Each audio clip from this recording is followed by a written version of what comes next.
This talk is being recorded on November 24th, 2024 for the afternoon Zen meditation retreat, otherwise known as Zazen Kai, and also for the Pandemic Zen podcast.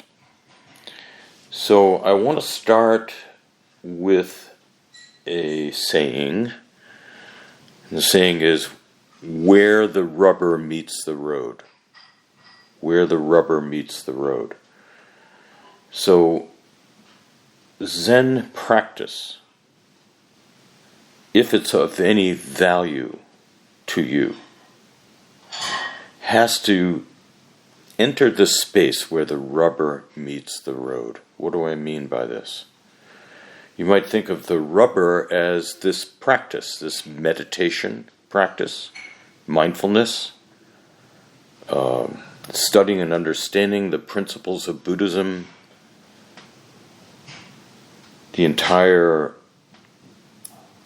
aim of awakening, opening the mind to a truth that is right in front of us all, but is easy to miss when we become immersed in, engrossed in, attached to the events of our lives, to the exclusion of noticing this precious thing that's right there.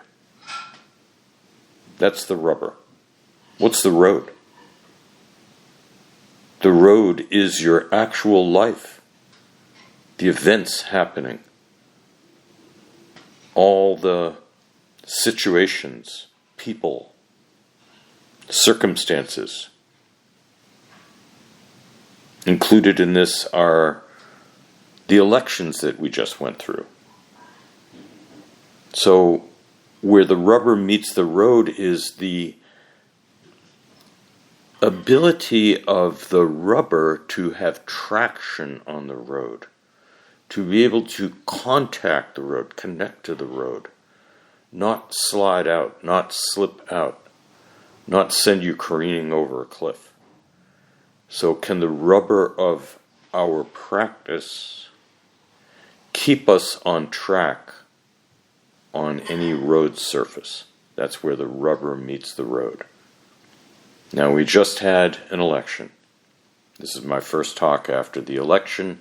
It's actually a re-election of Donald Trump. I'll make the presumption right now that anyone listening to this talk is highly likely to be quite unhappy about the election results. I'll just take that on faith. So, why do I say this? Well, I'm looking at my own reactions. I'm looking at the reactions of my friends and loved ones. I'm looking at the reactions of the news programs I watch on television, CNN, MSNBC, reading the New York Times, reading the Washington Post, the Atlantic, etc., etc. All the texts that I'm receiving from friends, the outrage, the distress, the concern about what might happen, the catastrophic potentialities of Donald Trump re-entering the White House, appointing all sorts of people to cabinet posts, many of whom will be untrained, right-wing,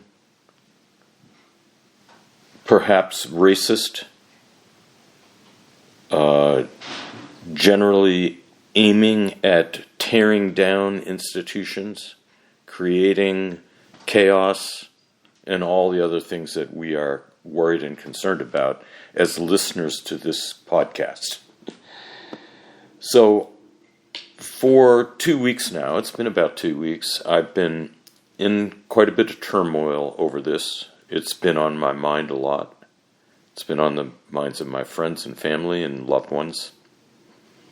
And then yesterday I woke up and I had a kind of insight. And I'll just read you a text that I sent out to a few of my friends and family members. This is insight that just dawned on me. It was there, but I couldn't quite access it in the midst of the emotional turmoil over these catastrophic election results. So here's the text. I've decided to adopt an attitude based on the new normal, that Trump was elected, a slight majority of voters moved to the right, and that I have no personal power to alter the situation other than to vote or protest. Given this, I've decided to adapt, as all creatures who survive to pass on their genes must. That means accepting the new normal as the way things are right now, not to engage in gratuitous worrying, recriminations, obsessing with negative thoughts, fears, and catastrophizing, and to rededicate to paying attention to the present moment, the incredible fortune of being alive, a human being. As for myself, financially secure and loved by those whom I love as well, and recognizing that life is short, goes by fast, and therefore not to allow stupid people to live rent-free in my mind. So I received some positive feedback to this, and a little bit of negative feedback. Someone sent me a video of a psychologist who posted on Instagram this little talk on what he called reality testing and how being in touch with reality is very likely to lead to depression and anxiety. So I'll just quote him. So he said, "It's been demonstrated through research," and I don't know what this research is, but he said it's been demonstrated through research that people who are much more in touch with the actual state of the world are much more prone to chronic depression and anxiety. We refer to your awareness of the general state of the world as reality testing. That's the quote. So I'll take a little bit of issue with this, and I understand the spirit of it, that if we are not fooling ourselves, if we're not asleep, if we're not completely out of touch, and if we look around and see what's happening in the world, what he calls reality testing, rather than living in some kind of la-la land of fake positivity, it's quite reasonable to feel depressed and anxious about the state of the world. First of all, the environment. We're destroying it. Secondly, wars going on. The fact that we are perhaps, arguably, the most intelligent being in the universe. We are the most intelligent beings in the universe, as far as we know. Our brains are so complex that the connections between neurons exceeds in number all the stars in the sky that we can see. Trillions of connections. And yet, we are killing each other off. The greatest risk to our future survival is we ourselves.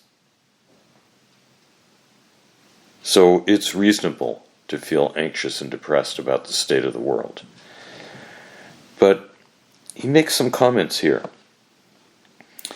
He says, people who are much more in touch with the actual state of the world. Now, what is the actual state of the world? Actual. That's important. It doesn't mean your idea about the state of the world. It doesn't mean the input you're getting from news, television, internet. That's just a small part of the world, the state of the world. The state of the world includes what is immediately in your vicinity. your actual sensations from moment to moment. So if you want to talk about actual, you mean what you are experiencing, your sensory experience, not any idea you might have about it. It's not that those ideas aren't important, but they're not the actual, quote, state of the world. Each person, through their eyes and ears and senses, their position in space, their background, their brain, their genetics, has a unique view of the universe from their point in the universe. Each of us has a unique point of view. So Einstein put it this way: each point in the universe is the center of the universe. Literally, each point in the universe is the center of the universe. From that point, everything around you is expanding from your center. It's a strange concept to grasp, but it's true. So there isn't any single state of the world. Get it? He says actual state of the world. Well, the state of the world is very intimate. It has very much to do with your position in space, with what you know, what you're exposed to. So if we create an idea of the world, like there's some world out there that's separate from our viewpoint, and that obviously contains lots of bad things, then yes, I could see us beginning to ruminate, constantly chew over the same negative thoughts. Like a ruminant, a cow is a ruminant. They chew grass, they swallow it. Some digestion occurs in their stomach or whatever that organ is called in a cow, and then it's regurgitated back up and they chew it again and they swallow it again over and over in order to process this. Well, people with depression almost universally have rumination. They bring up negative thoughts that are attached to painful emotions, and they go over it and over it and over it repeatedly. And this is a source of depression and anxiety. Now, you may not call it the sole cause. Maybe it's a feature. Maybe the brain, whatever neurochemical disruptions are occurring in depression, lead to rumination. But rumination is so much a part of depression. It becomes a vicious circle.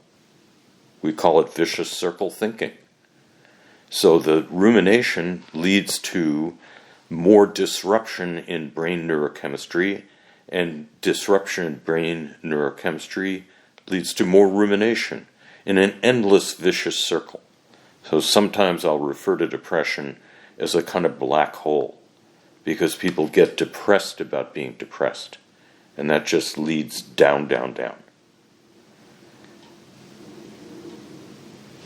So what does this practice, this Zen practice, or mindfulness practice, and Buddhism in general, the understanding, the philosophy of Buddhism, understanding that attachment is what causes suffering, being stuck, not being free, as we said in the prior podcasts and talk.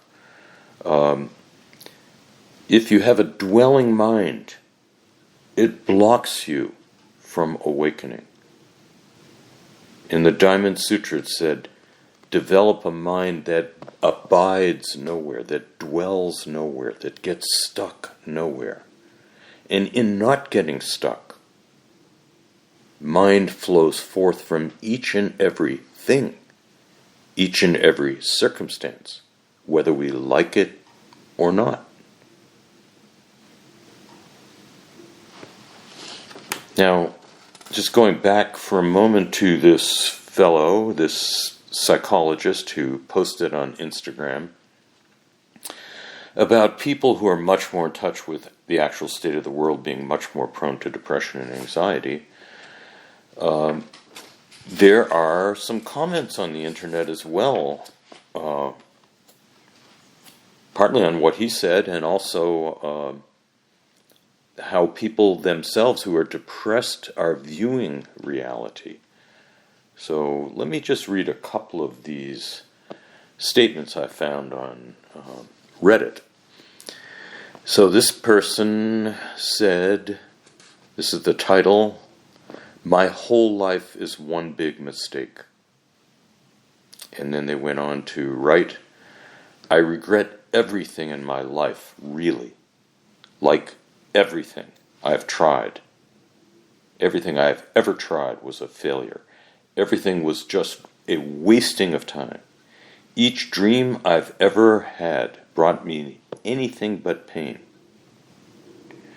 Each person I've ever considered as a friend turned out to be just, quote, temporary person, end of quote, and, quote, an item on Facebook, end of quote. Someone who is not important at all.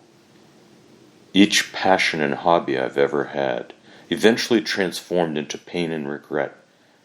I regret everything, including my birth.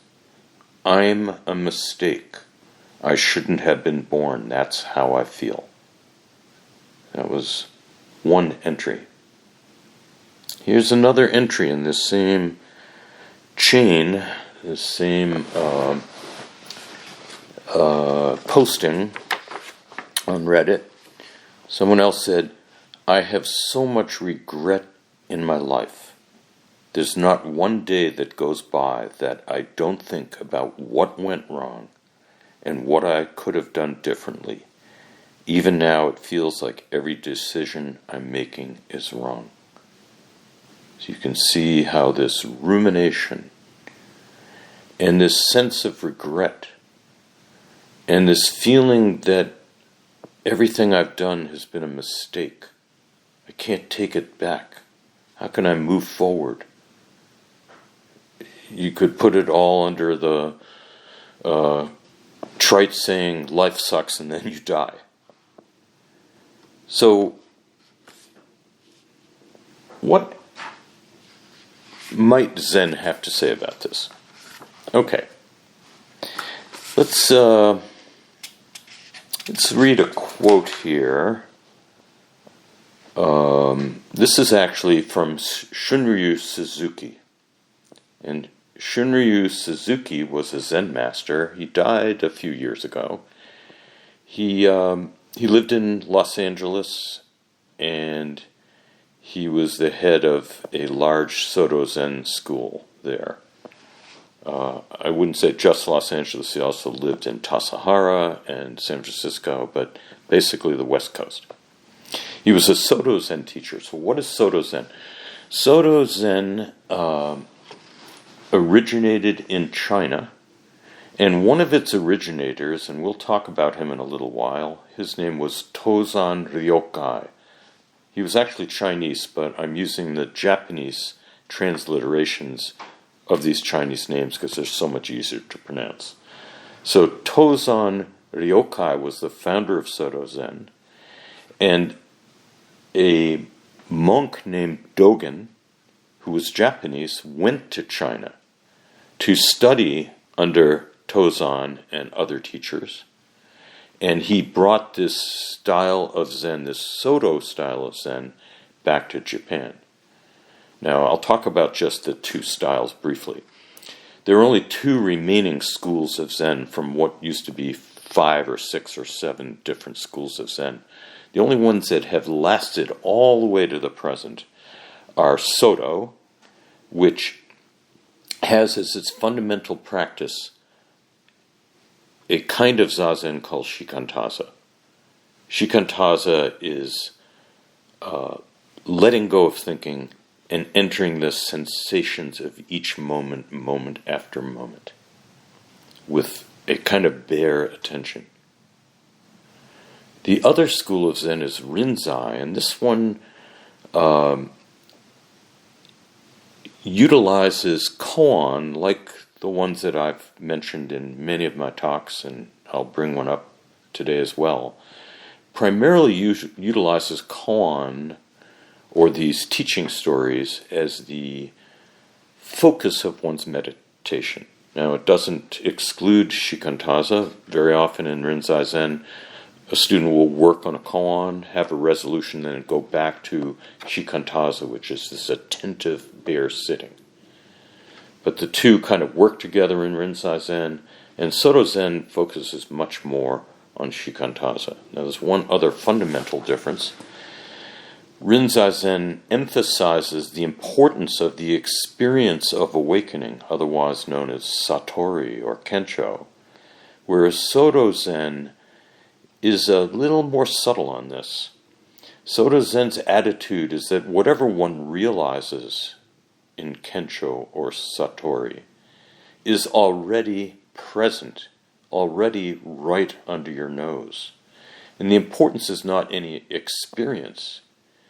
It's sitting with the full faith and knowledge that you already are Buddha. You already have Buddha mind. You already have awakening.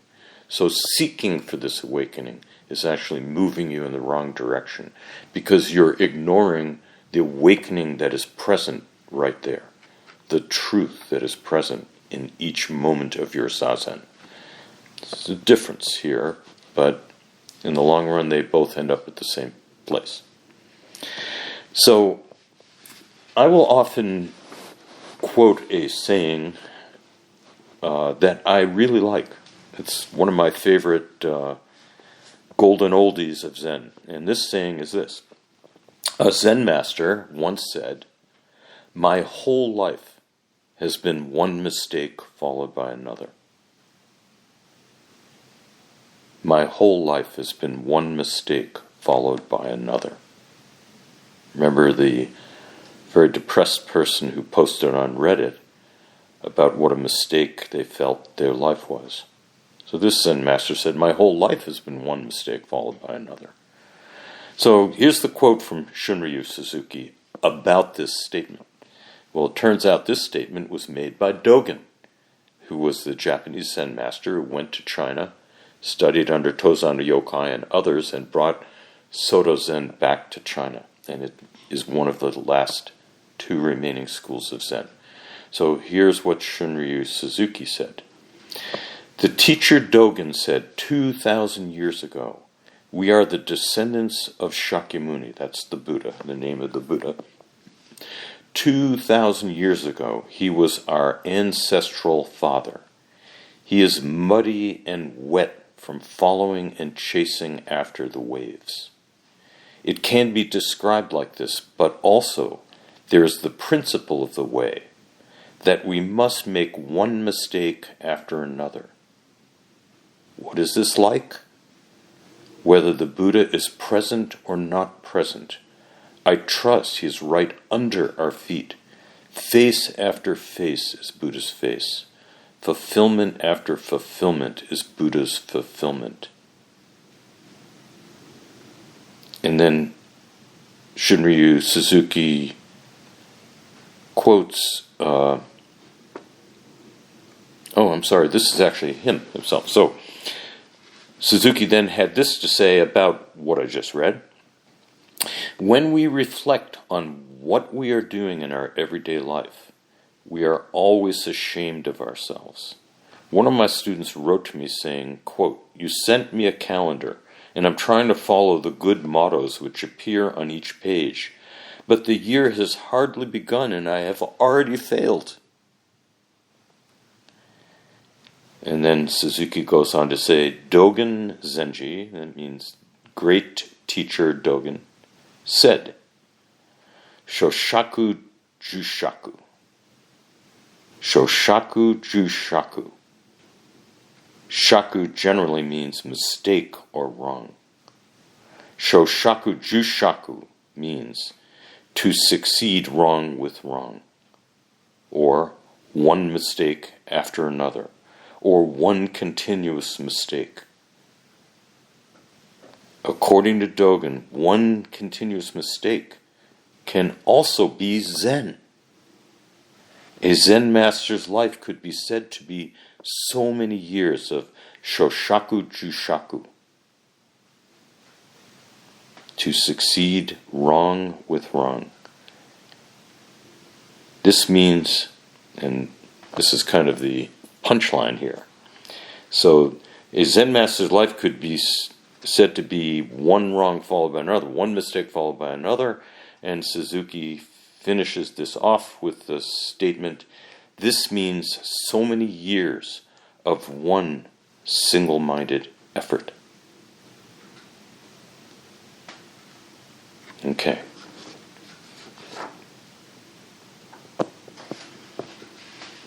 So let's read a koan from the Mumonkan.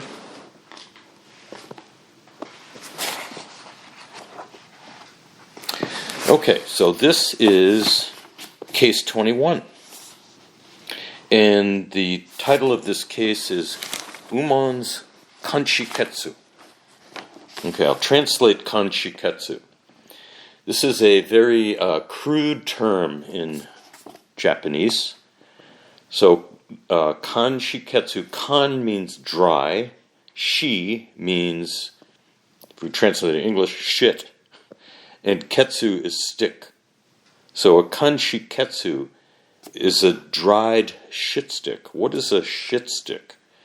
Well, back in the Tang Dynasty, that's approximately the year 7 to 800 of the Common Era, which was called the Golden Age of Zen in China, they didn't have toilet paper.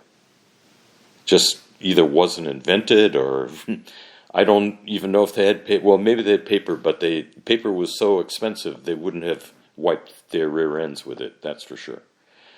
So what did they have? They had a stick next to where they went number 2, and they would wipe themselves with the end of the stick, and the stick was called a shiketsu. So the title of this case is Umon's Kanshiketsu, dried shit stick. And here's the case. A monk asked Umon, "What is Buddha?" Umon replied, "Kanshiketsu."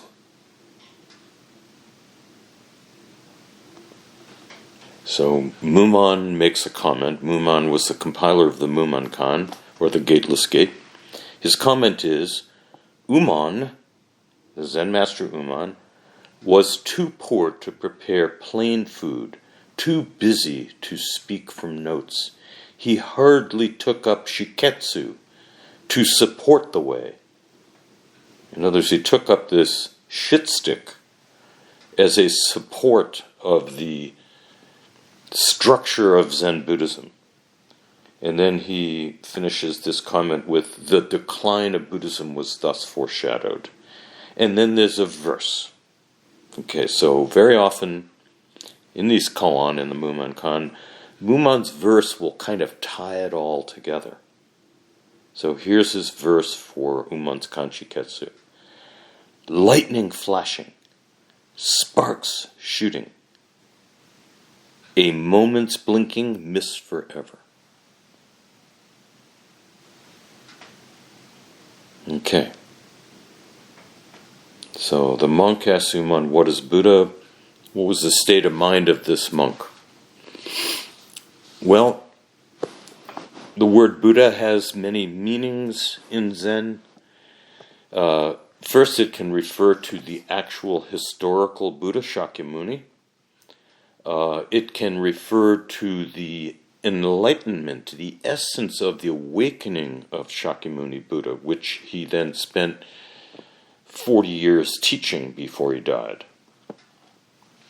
So Buddha means both the historical Buddha, the awakening of Buddha, the essence of the truth of Buddhism.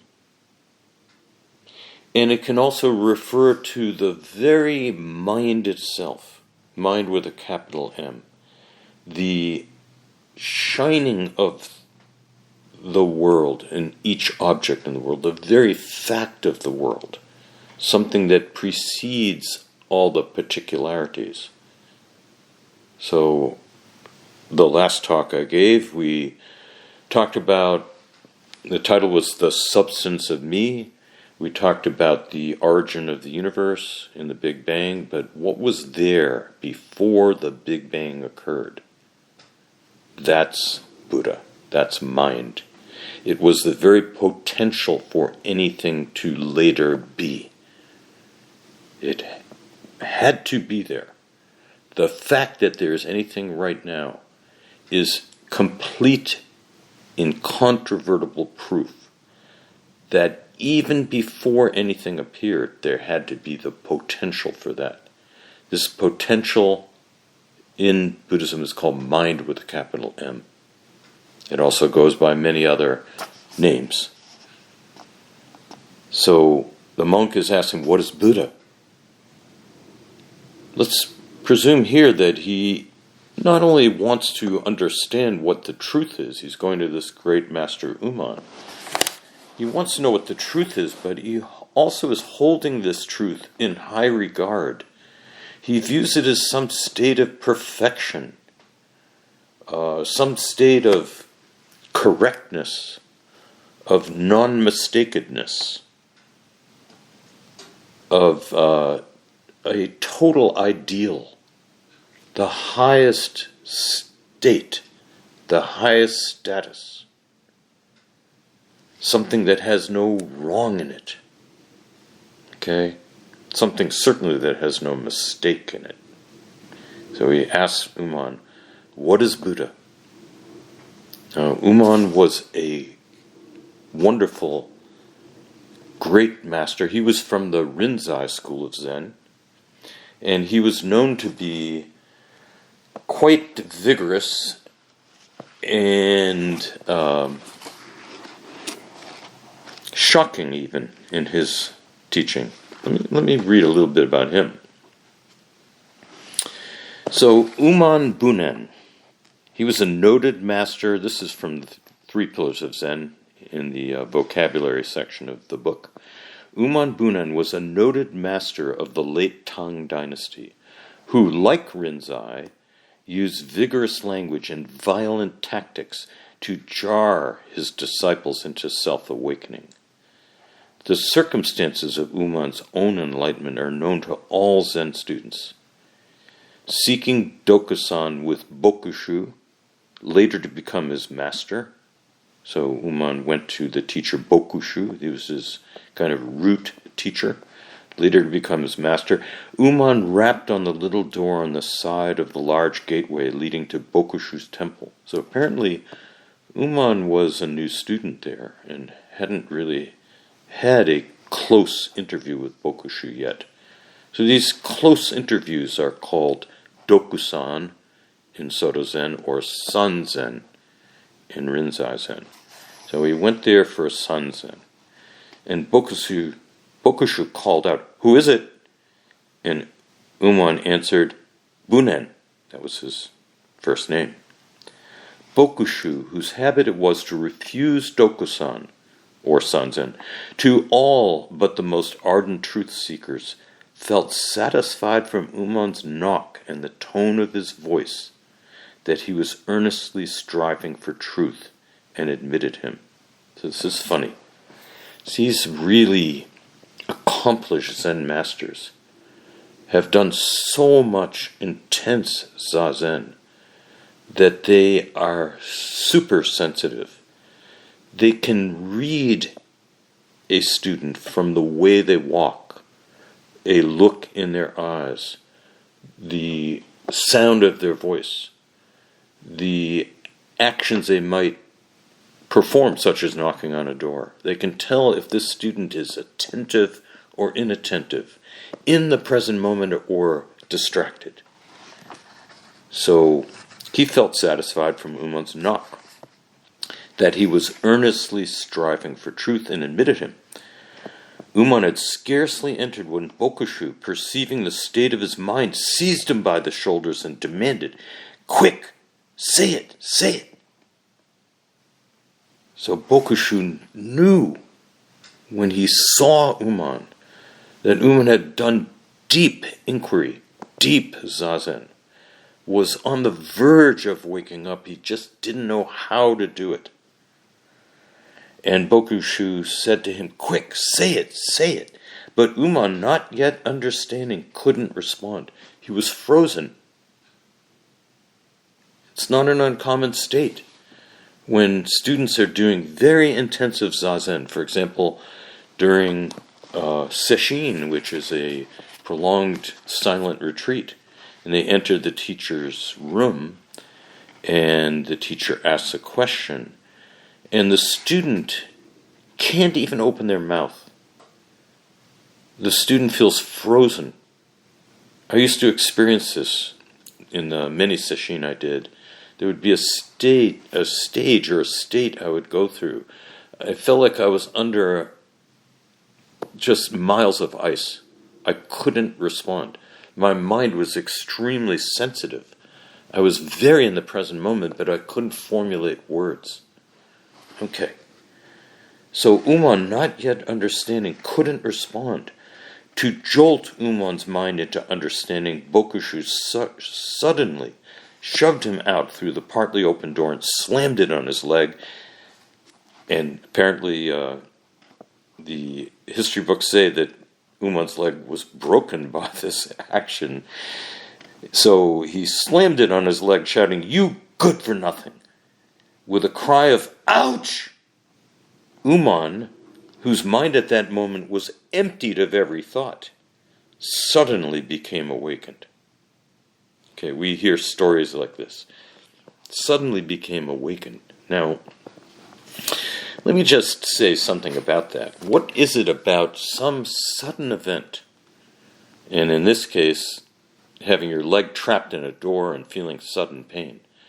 Well, when your mind is empty of all thinking, all conceptualization, in other words, you are intensely in the sensations of your present moment, any one sensation can suddenly expose the mind with a capital M.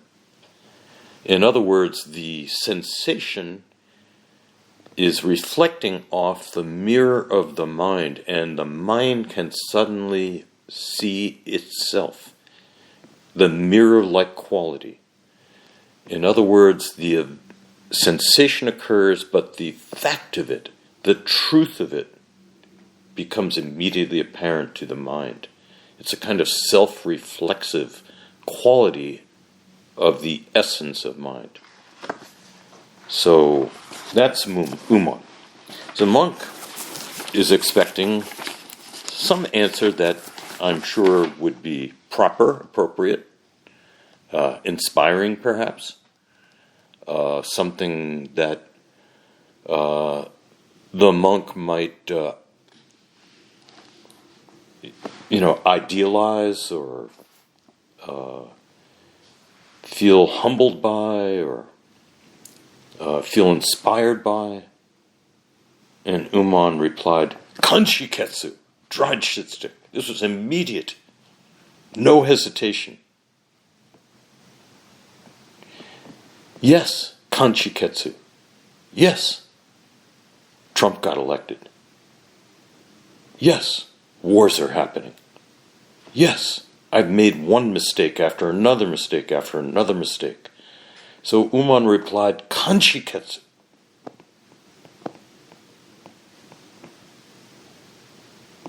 Now, is the answer in the kanshiketsu? Is it the kanshiketsu itself?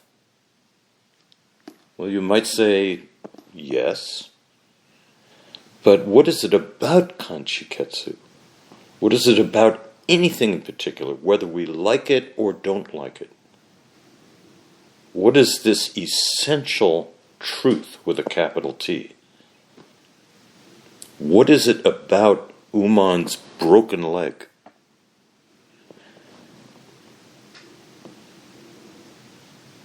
If we do devoted, deep zazen, we begin to understand that even though sensations are constantly changing and varying, there's one thing that doesn't vary. It's the very fact of the world. You might say the shining of each and everything. we perceive that abruptly. And we understand that things, whether we like them or not, equally shine this. Equally shine it.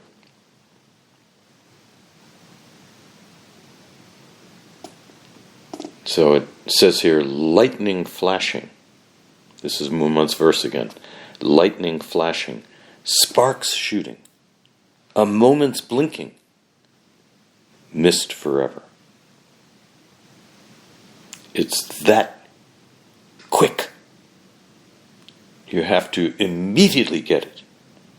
The moment you think about it, you analyze it, you put it into a category, you like it or you dislike it. In other words, you get attached, you have a mind that's dwelling in some place, some preconception, some need for the world to be a certain way.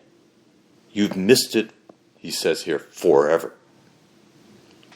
Not really forever, but as long as you persist in insisting on a world that matches your expectations, that can only be a certain way, you've missed this lightning flash. You've missed it.